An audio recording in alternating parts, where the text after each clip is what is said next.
What is League of Legends? Riot's League of Legends is the most played, spectated, and profitable multiplayer online battle arena game with over 70 million monthly players and over $1.3 billion in revenue this year. It's a 5 vs 5 top-down view game with players controlling heroes that earn gold and experience to level up and defeat each other's nexuses, protected by a trail of turrets, stream of minions, and fun little jungle monsters in between. So how did this game become a mega gaming church of MOBA worship?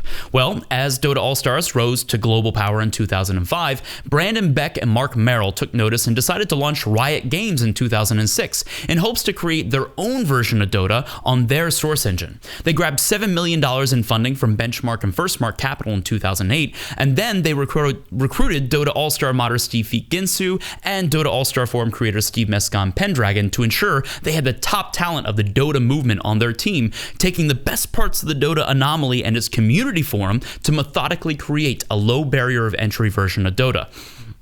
After hiring Steve Feek and Steve Mescon and gearing up to launch their game with a huge built-in audience, they procured another $8 million in funding from Benchmark, Firstmark, and now China's Tencent Holdings in 2009. October 2009, Riot released League of Legends, and within the first 4 months, they had 20,000 regular players. Not too shabby. Now, while most games charged $60 at the time or were free to play but pay to win, League of Legends was truly free to play and win, making money off themes and player skins that didn't affect gameplay. Now, many Dota players enjoyed the new iteration of Dota, but many others felt it didn't hold true to the Dota they fell in love with and felt betrayed when Steve Mescon, now a Riot employee, shut down the Dota All-Star Forum, where the Dota community grew from puberty into adulthood and provided a constant feedback loop for improving the game. A gold mine for developers like Riot, Valve, Blizzard, S2 Games, and anyone else trying to build their own Dota. Adding insult to injury, Mescon said it would be archived, but took 3 years to post, and it was heavily edited. Now, a lot of active forum participants who helped build the multi-billion-dollar genre of the MOBA and specific heroes used in the game today felt gypped without a thank you or a check.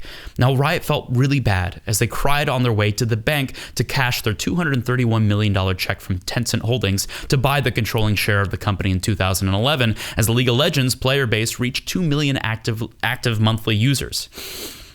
Now, building a great game and having an active feedback loop community was important from the start, but something became a larger part of their business starting in 2011 when Riot had their first championship at DreamHack Tournament with over 200,000 people tuning in to watch Twitch TV.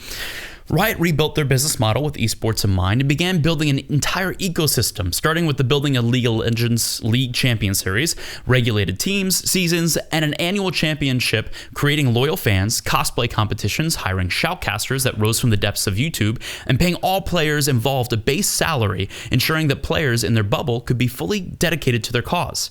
Well, it's working now, bringing in over $1.3 billion in revenue this year and 70 million monthly players. They're on fire!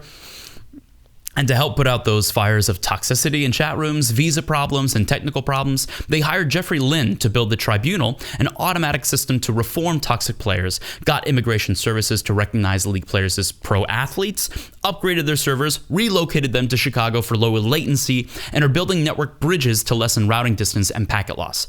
It's not easy being green or the leading billion-dollar esport company, but what else does Riot need to do to remain the leader in esports?